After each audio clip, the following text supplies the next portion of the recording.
Mesdames, Messieurs, bonsoir et merci d'être au cœur du mystère.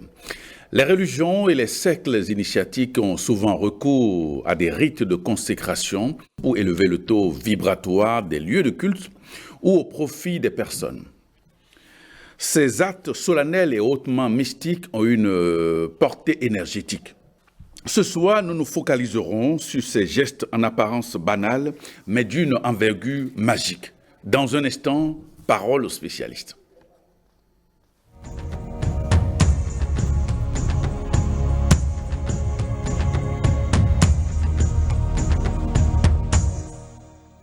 Wilfried Patrick Capovo, bonsoir.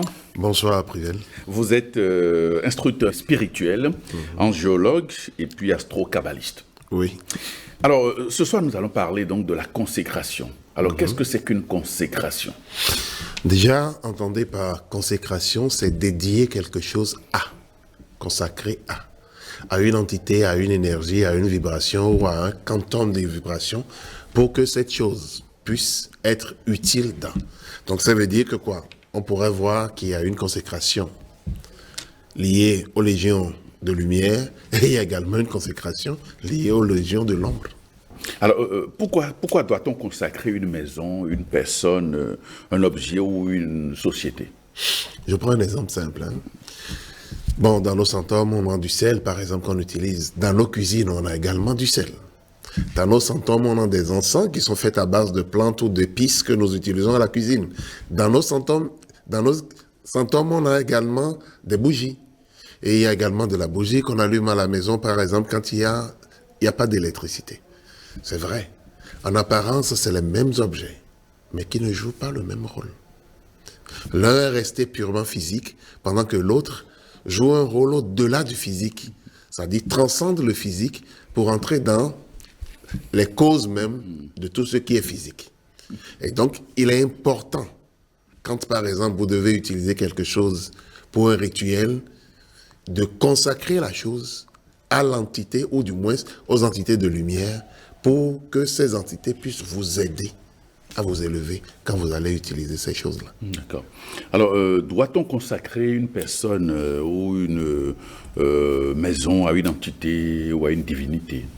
Généralement, chez nous, on dit ici, par exemple, si on prend la divinité, que la divinité épouse et d'assis. Mais il y a tout un cheminement. Quand la divinité épouse, c'est qu'on met cette personne au couvent. On lui enseigne un certain nombre de choses, on l'initie et il devient propriété de la divinité. En fait, il devient un canal par lequel la divinité peut s'exprimer. Doit-on consacrer une personne, un lieu ou quelque chose? Une divinité ou une entité. À une divinité ou à une entité? C'est tout à fait normal. Si vous voulez, comme je l'ai dit pour les objets tout à l'heure, un lieu qui doit servir, par exemple, pour prier, vous devez dédier ce lieu à une divinité ou à une entité. Vous devez, d'après, vous voyez, les lieux de culte, généralement, portent des noms. Ouais. Ces noms, en réalité, sont les entités auxquelles ces lieux ont été consacrés. Et donc, c'est important. Oui, maintenant, est-ce qu'il faut chercher à voir quel est le niveau vibratoire de l'entité ou de la divinité à laquelle on consacre cette personne ou bien ces lieux? Bon, généralement, c'est qu'il y a souvent des antécédents. Quand je dis antécédents, si c'est des personnes, c'est qu'il y a souvent des anciens adeptes qui voient en telle personne telle faculté qui le rapproche de telle divinité que de telle autre. Ou soit, ça peut être des liens tissés par amitié. C'est-à-dire, cette personne a un certain attrait vers telle divinité ou vers telle entité et se consacre à et demande à être initié à cette divinité ou à cette entité. Donc, ça dépend. Alors, quelles sont les différentes étapes d'un rite de consécration? Généralement, par exemple, quand un enfant naît, la première consécration qu'on lui confère, c'est le baptême. Ouais. C'est une consécration. Maintenant, il y a d'autres rites. Maintenant, quand tu dis, je veux que tu me consacres, je te consacre à quoi? Si on s'entend sur le principe, moi, je dois d'abord commencer par faire un travail à mon niveau par rapport à est-ce que ça peut être possible de consacrer telle personne ou de consacrer tel lieu. Si c'est bon, possible, quels sont les outils ou quels sont les éléments qu'il faut utiliser. Ouais. En dehors de ça, c'est-à-dire, quelle est la période favorable pour que ce travail puisse être fait, pour que cela bénéficie, tant si c'est une personne, tant à un lieu, ainsi de suite. Donc, et maintenant, bon, le rite que vous viendrez voir, une consécration où on verse de l'huile, où on prie sur l'intéressé pour demander que telle hiérarchie ou telle entité l'assiste, ce n'est que la face visible de l'iceberg. Mais il y a beaucoup de choses qui sont faites, c'est-à-dire en dehors des regards, pour ne pas dire des regards profanes. Alors, quelle va être la qualité spirituelle de la personne qui consacre?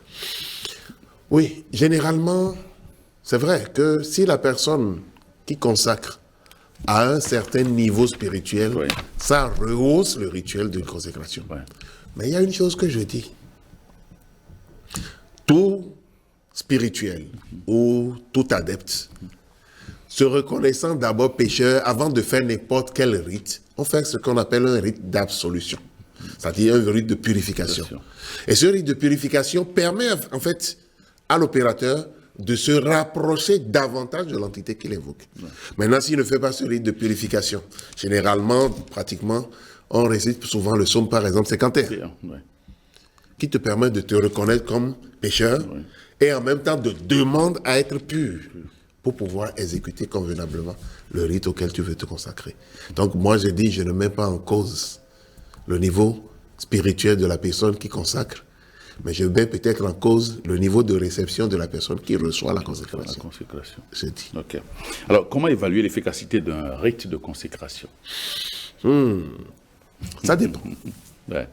Ça dépend en ce sens que des fois, vous savez, bon, quand vous avez consacré, souvent par exemple, des gens remarquent un certain nombre de phénomènes chez eux et parlent et on dit, par exemple, c'est une maison, c'est une structure, il faut qu'on consacre. Ouais. Mais la consécration, d'abord, en fonction de ce que l'intéressé ressent avant que vous le consacrez et de ce que l'intéressé ressent après, en fait, il y a une nette différence. Je prends un exemple. Quelqu'un qui a des soucis parce que se fait visiter par une certaine entité et tous les jours, à 2h du matin, 3h du matin, doit se réveiller et peut-être ne dort pratiquement plus. Mais on fait un rituel où on le signe avec de l'huile de guérison ou de l'huile de consécration. Et on lui demande, allume certaines bougies, fait un certain nombre de rituels. Et je pense que dès qu'il commence par le faire, lui-même doit sentir les résultats. Oui. C'est-à-dire, dans les heures qui vont venir, oui, s'il se réveille à 3 heures, il peut peut-être maintenant se réveiller à 5 heures, à 6 heures, et puis ça va s'estomper. Donc, il y a des effets visuels du résultat de... Et des fois même, bon, il y a des anecdotes, hein, il y a des anecdotes qui... Alors, comment procéder, par exemple, à la consécration d'une maison que l'on soupçonne d'être hantée ou dont l'énergie, l'ambiance est polluée, par exemple? Non, ce qui est sûr, si l'on soupçonne que la maison est hantée, c'est que généralement, c'est que les influences négatives sont rentrées dans une phase manifeste. Ouais. Parce que celui qui dit que ma maison est hantée, il n'a pas utilisé de spectromètre, par exemple, pour voir que la vibration de la maison est très basse, ou n'a pas utilisé des outils comme les aiguilles ou les pendules pour mesurer le niveau de vibration de la maison. Donc, quand vous en parlez à un spécialiste, comment est-ce qu'il fait? Bon, quand vous me demandez, moi, par exemple, je veux consacrer ma maison, je dis, donnez-moi un plan de la maison, une esquisse du plan, et donnez-moi une orientation. Où est l'est, où est l'ouest, où est la porte d'entrée de la maison. Sur cette base-là, je fais mes investigations. Et je vous dirai, bon, voilà, par rapport à telle maison, voilà, on aura besoin de tel outil, on aura besoin de tel pentacle, on aura besoin de telle pierre, ainsi de suite. Ok. Alors, lorsqu'on construit une maison, est-ce qu'il faut forcément attendre qu'on finisse les travaux, que le chantier soit livré avant de faire la consécration? Mais tout au début, on peut le faire. Non, généralement, ce que je conseille, c'est quoi? Quand vous voulez construire la maison, tout au début, on vient consacrer la terre. Et là, ça permet de... Parce que vous savez, construire une maison, C'est une entreprise tellement banale, mais également complexe.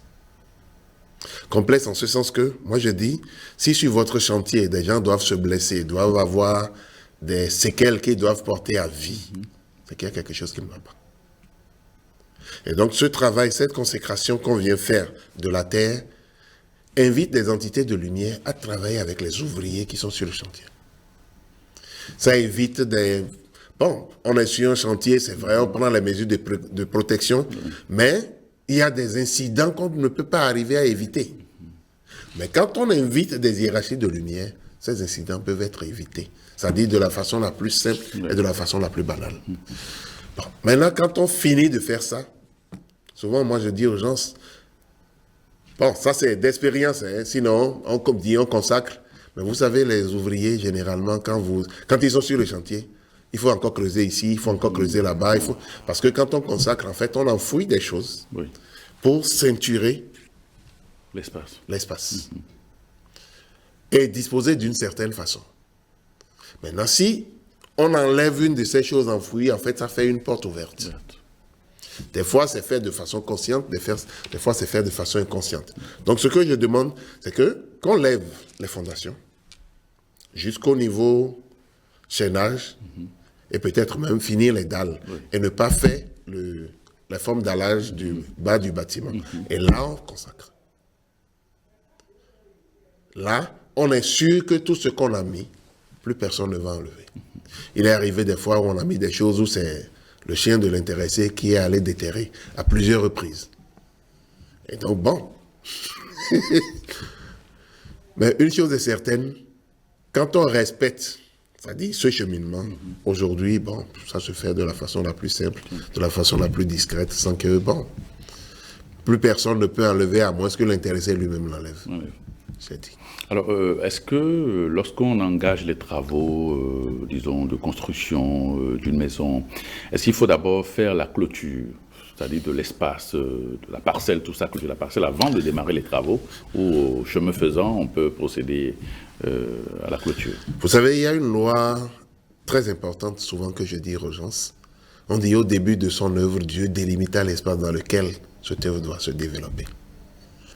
Si vous ne mettez pas les clôtures, si sous prétexte économique, certains te disent non, on n'a pas l'argent. Mais je dis, même si vous n'avez pas l'argent, il y a par exemple des plantes chez nous ici qu'on reconnaît comme étant des plantes de délimitation d'espace. Vous allez les mettre et délimiter quelque part qui doit être l'entrée par où on passe pour entrer. En fait, pourquoi je dis ça? Parce que d'expérience, hein, ici au Bénin, j'ai eu ce cas où des gens ont construit et ils se sont vus embêtés par un certain esprit. Ils ont construit et en posant des questions, je me suis rendu compte qu'ils n'ont pas fait de clôture avant de construire. C'est-à-dire la clôture a été faite après la construction. Mais on s'est rendu compte que l'esprit dit, mais ce n'est qu'un passage. C'est son chemin. Il doit passer par là pour allier tel lieu à tel lieu. Et donc, on a dit, mais on a construit là, l'esprit dit que lui ne voit pas de construction. Pour lui, ce n'est qu'un passage. Et on lui a dit, désormais, tu ne dois plus passer là. On a fait les choses qu'on doit faire. Et bon, mais, tu vois, quand on ne met pas les clôtures, par exemple, d'abord même pour celui qui construit, quand vous ne délimitez pas l'espace dans lequel vous voulez réaliser votre œuvre, souvent, vous n'allez pas arriver à finir. Vous commencez, mais vous ne pouvez pas finir. Ou soit vous finissez, et c'est que dans cette maison, ça va être, comment vous appelez, un puits qui aspire carrément tout ce que vous avez comme économie, comme moyen financier. C'est-à-dire, ce sera des maladies, ce sera des... Bref.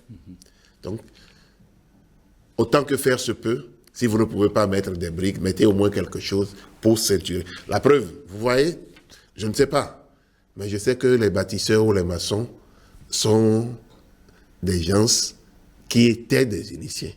Vous voyez, quand les gens prennent un sentier pour construire, la première des choses qu'ils demandent, c'est d'isoler. Même s'il n'y a pas de clôture, on met des tôles. Pour empêcher que n'importe qui puisse rentrer. Ce geste-là, sur le plan physique, empêche également des entités. Si. Et dès que vous devez délimiter, dès que vous avez délimité même l'espace, les entités qui sont là, qui ne sont pas en accord avec cet espace quitte, vous délogez automatiquement les entités dès que l'espace est délimité. Donc, c'est capital de délimiter l'espace dans lequel... La preuve, vous ne voyez pas un architecte pour dire « je veux construire une maison et fais-moi un plan ». Si tu lui demandes de faire un plan, la première des choses qu'il te demande, c'est sur quelle superficie.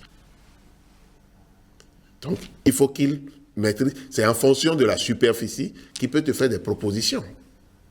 Sinon, s'il n'y a pas de superficie, s'il n'y a pas d'espace, on ne peut pas construire. Alors, lorsqu'on construit la maison et qu'on est prêt à l'habiter, bon, c'est vrai, il y a des gens qui font recours à des spécialistes comme vous pour la consécration et autres. Maintenant, si vous n'avez pas cette connaissance, que vous intégrez la maison, est-ce qu'il est possible, après coup, de faire une cérémonie, un rite de consécration de la maison? Naturellement, naturellement.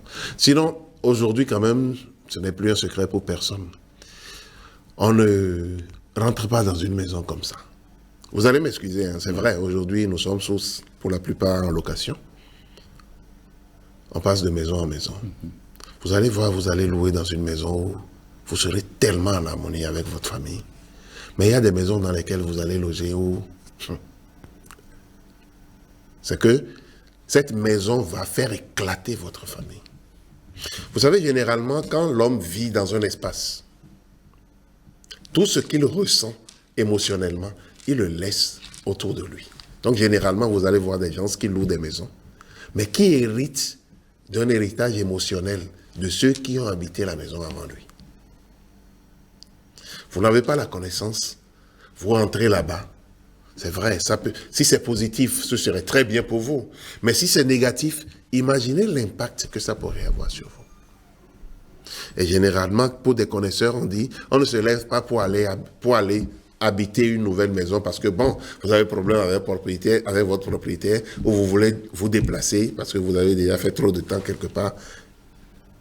Avant d'habiter ou d'aller dans une maison, même si ce n'est pas votre maison que vous avez construite, d'aller dans une chambre que vous avez louée, il faut consacrer. Alors, lorsque la maison, vous n'aviez pas pris ces précautions, alors, ça fait que c'est chez vous, vous avez construit votre maison, vous êtes là, vous n'aviez pas pris ces précautions, et après coup, vous voyez peut-être que quelqu'un a enterré quelque chose là et tout, ou bien vous voyez que l'ambiance de la maison n'est pas très bonne. Alors, qu'est-ce qu'il faut faire dans ce genre de... Non, en fait, c'est des précautions qui peuvent être prises en amont ou en aval. C'est-à-dire, si vous êtes un connaisseur, vous me voyez, je ne peux pas construire une maison, par exemple, sans consacrer. Non. Parce que je sais ce que ça a comme avantage bénéfique. Ouais. Maintenant, vous ne savez pas, et que c'est aujourd'hui que vous êtes au courant de cela, ça peut encore se faire. Ouais. C'est comme je dis souvent aux gens qui nous invitent, on va mettre un peu de pagaille dans votre maison, parce qu'on va déplacer beaucoup de choses, on va asperger de l'eau, patati patata, mais à la fin, c'est vous qui serez heureux. Alors, quelle peut être la durée de vie d'une consécration, d'un rite consécratoire? Ça dépend. Normalement, c'est au bout d'1 an, ou 4 ans au plus, c'est expiré. Si c'est des consécrations, des rites de consécration qu'on fait pour une maison, c'est-à-dire, c'est votre maison, vous voulez consacrer, si c'est soit les pierres ou le rite de consécration, si c'est le rite de consécration, ça vous fait au moins 25 ans, c'est-à-dire une génération. Si c'est les pierres, ça fait également 25 ans. Mais si on allie et le rite de consécration et les pierres, ça fait 4 générations, ça fait 100 ans. Donc maintenant, il y a des choses que vous devez peut-être consacrer tous les jours. Je veux parler peut-être de la bougie que vous utilisez pour prier, de l'eau que vous utilisez au cours de vos rituels, ainsi de suite. Bon, bref. C'est tous les jours qu'il faut consacrer ça. Quand vous voulez l'utiliser, vous consacrez. Chaque fois. Chaque fois. Ok. Alors, quelles sont les meilleures manières d'orienter, par exemple, un habitat lorsqu'on rentre dans l'aménagement, tout ça? Comment on peut orienter les maisons? Là, on entre de plein pied dans le feng shui, par exemple. Oui, dans le feng shui, c'est vrai qu'en fonction du propriétaire, on peut orienter un habitat de façon positive au propriétaire.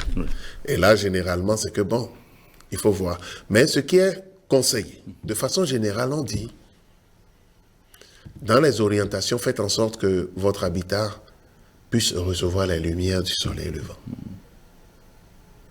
C'est-à-dire, il faut que, quand le soleil se lève, que ces rayons puissent rentrer dans vos chambres. Bon, maintenant, en dehors de ça, si on doit parler du feng shui, c'est tout un art, c'est carrément un peu chose là, parce que le feng shui te dit, par exemple, il y a 4 lieux importants sur lesquels il faut porter une attention particulière dans le feng shui. C'est-à-dire, c'est l'entrée du qi, la bouche du qi, c'est-à-dire la porte d'entrée principale de la maison, le living room, c'est-à-dire le salon, la cuisine, le chicken, et puis le bedroom, la chambre à coucher. L'entrée du qi, parce que tout ce qui va venir vers vous dans la maison prendra par la porte d'entrée. Ouais. Donc, généralement, on demande de regarder d'abord l'orientation de cette porte d'entrée. Ouais. Bon, ça dépend de comment se trouve votre parcelle, bien entendu. Maintenant, c'est vrai, il y a des détours, il y a des moyens pour contourner. Sinon, on demande de faire en sorte que votre porte d'entrée soit souvent orientée, soit vers l'est ou vers le nord. Ouais. Maintenant, en dehors de ça, vous venez dans le living room, il faut une certaine disposition. Il faut une certaine aération. Il ne faut pas se surcharger. Il faut... Bon. Maintenant, quand vous quittez le living room, vous rentrez dans le chicken, c'est-à-dire dans la cuisine. Dans la cuisine, ce qu'on recommande souvent, c'est d'éviter des contradictions. Parce que dans le feng shui, on parle de la circulation des énergies. Et dans la cuisine, on a tendance à assister à quelque chose que nous appelons, c'est-à-dire la destruction des éléments. Et c'est dans la cuisine que vous préparez en fait votre santé. C'est-à-dire, donc, on dit à la cuisine, d'abord, la première des choses, faites en sorte que la porte d'entrée de votre cuisine, c'est-à-dire pour préparer dans votre cuisine, qu'on ne fasse pas d'eau à la porte d'entrée. Ça, c'est la première chose. La deuxième chose, évitez en sorte que dans votre cuisine, vous voyez, généralement, chez nous, on a l'évier avec le robinet d'eau et nous avons les gaz. Il faut éviter. C'est-à-dire, on dit l'eau symbolise l'élément eau, le gaz symbolise le feu. Et c'est deux éléments qui se contredisent. Oui. L'eau éteint le feu fait évaporer l'eau. Oui. Et donc, ça crée un cycle de destruction. Et c'est avec ça, on construit et on mange.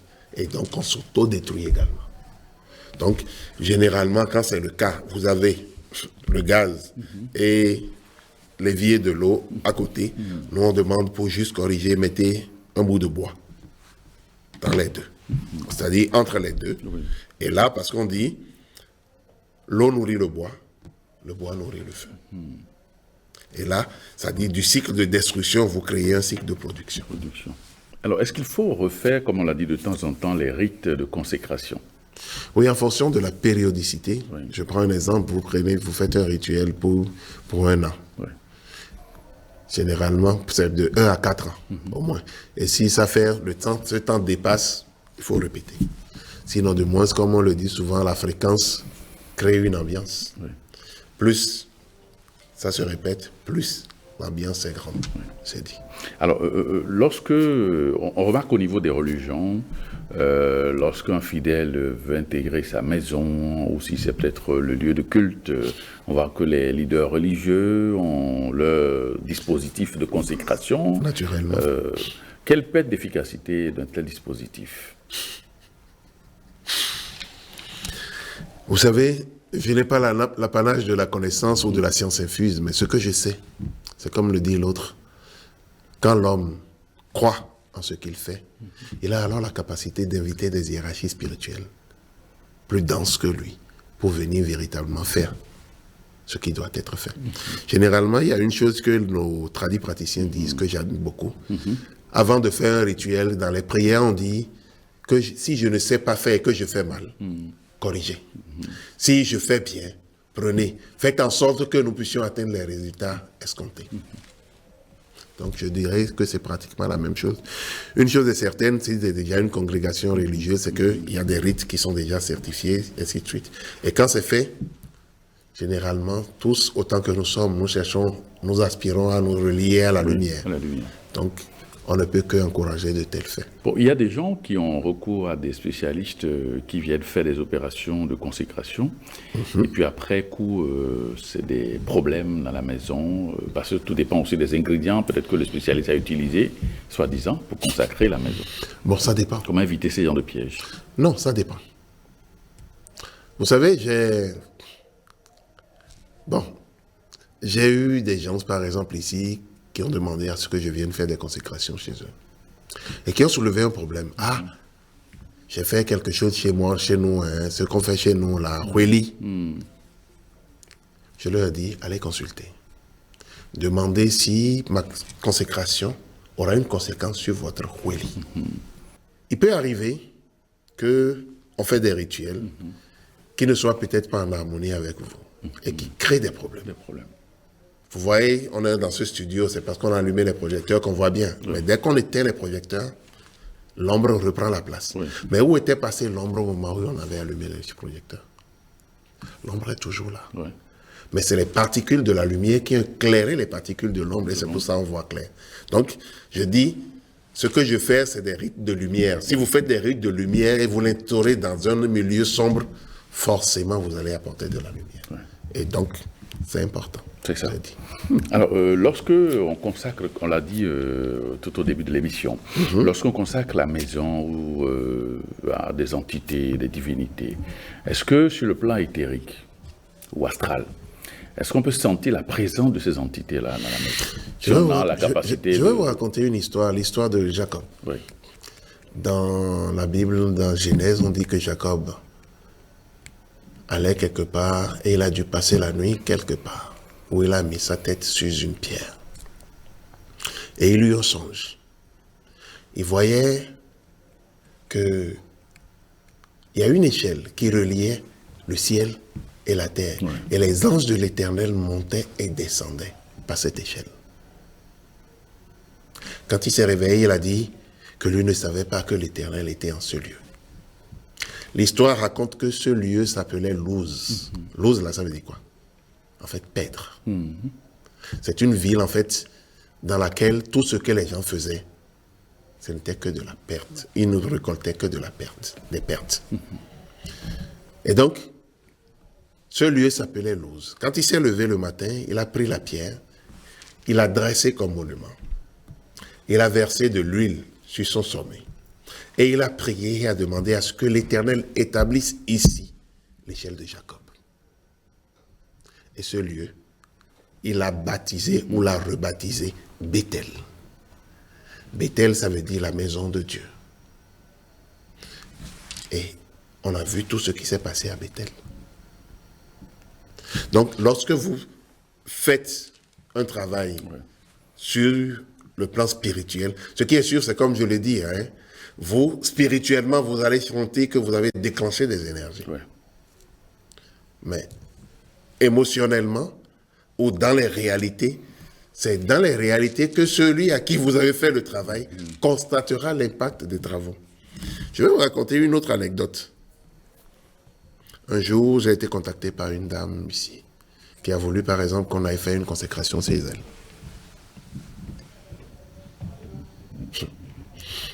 Ça a été une des consécrations qui m'a marqué parce que on était sortis du pays, c'était carrément à l'étranger.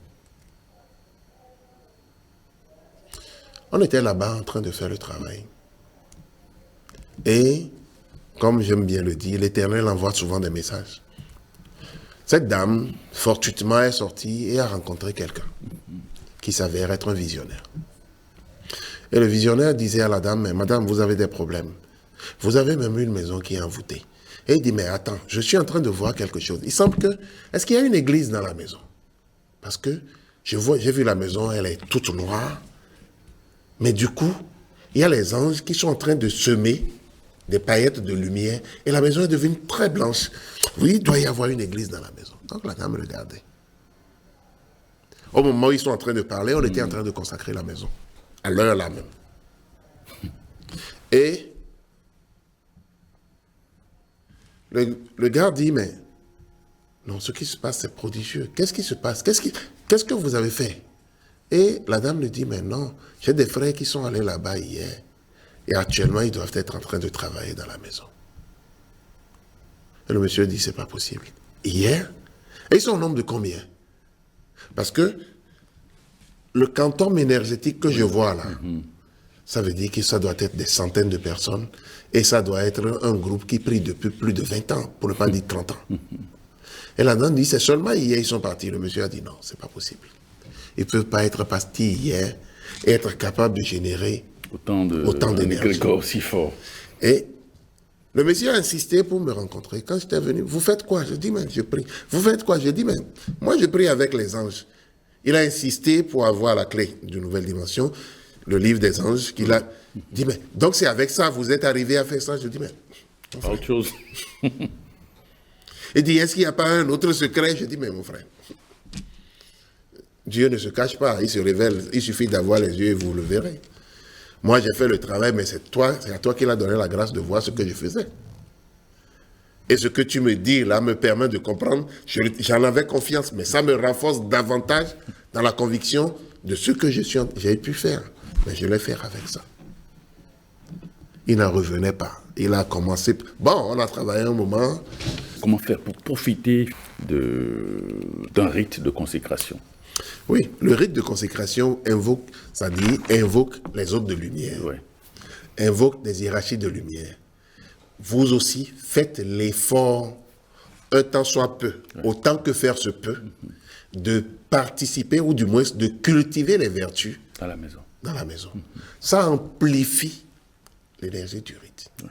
Si vous ne le faites pas et que vous devez être toujours en train de manger, c'est-à-dire les fruits noirs, les fruits de l'arbre interdit, vous allez me demander c'est quoi ces fruits. Je vous dirai qu'il y a le manque de volonté, qu'il y a la haine, qu'il y a l'envie, qu'il y a l'avarice, qu'il y a la colère, qu'il y a la jalousie, qu'il y a l'orgueil, la luxure, qu'il y a la luxure, qu'il y a les mensonges, qu'il y a la paresse et qu'il y a le manque de réalisme.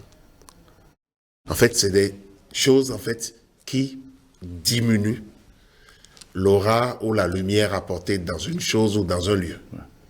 Par contre, si vous avez une volonté décidée, toujours faire le bien, si vous avez un amour sans faire de distinguo, de distinction entre tel et tel, si vous avez un esprit de sacrifice, vous avez une tolérance à toute épreuve, vous êtes juste et rigoureux vis-à-vis de vous-même, vous êtes empreinte à toujours créer l'harmonie autour de vous, vous avez fait en sorte qu'il y a de l'ordre et de la beauté tout autour de vous. Vous faites en sorte qu'il y ait toujours la vérité, de dire toujours la vérité, de passer des messages toujours de vérité. Vous faites en sorte de toujours être pur et d'agir conformément aux œuvres ou au plan de Dieu.